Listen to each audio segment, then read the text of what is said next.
All right, so we're talking about ankle mobility today, and your ankle is a joint that's formed when these two lower leg bones, the tibia and the fibula, come down and meet with the foot. And the bone of the foot that comes up here onto your ankle is called the talus.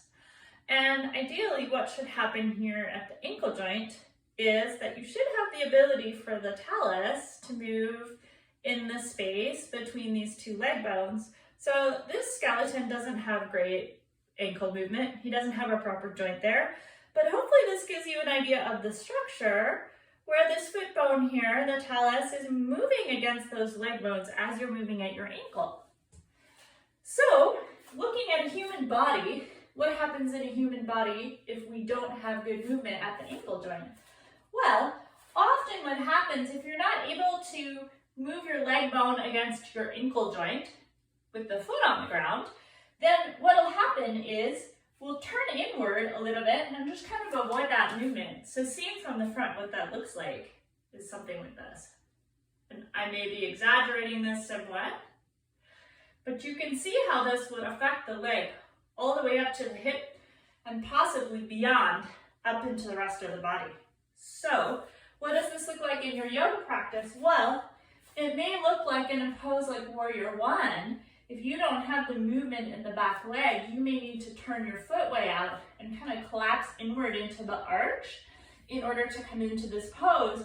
You may also find that that ends up with your hips turned a certain amount, and then you may have teachers come and ask you to try to turn your hips back forward. And really what's happening here is there's a snag back in the ankle joint. So what can you do? Well, if you're doing a pose like Warrior One, you can simply reduce the amount of movement required at the ankle by putting a blanket or folding your mat under that back foot. And that might allow you enough space that you can keep the heel down and come into the pose without needing quite so much movement there in the back ankle. So it's kind of a workaround for asana, right? In terms of working on your ankles, a couple of things. If you're stretching your calves, you want to make sure as you stretch your calves that you're moving the leg bones here in the shin more or less towards the middle of the foot, towards the second and third toe, rather than collapsing in on the ankle like this, all right? So you're really working on this ankle movement as you're doing the stretch to your calf. And of course, there's a bent knee calf stretch. There's also a straight knee calf stretch because we have more than one muscle that runs through your calf and the back of the knee there. Besides that, if you want to work on your ankle mobility, one thing you can do is come into a lunge. And I will acknowledge that this does not work for everyone. So you may need a different way to work on this for your body. Feel free to reach out to me if you want some ideas.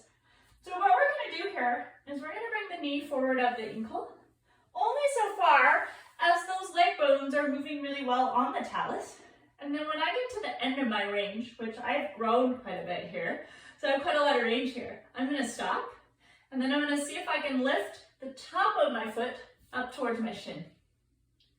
And I'm just going to notice what that feels like. Now notice I'm lifting the top of my foot, not my toes. And I'm going to hold that for a few breaths. Just notice the work happening where the work's happening. I'll notice what else in my body might be trying to help.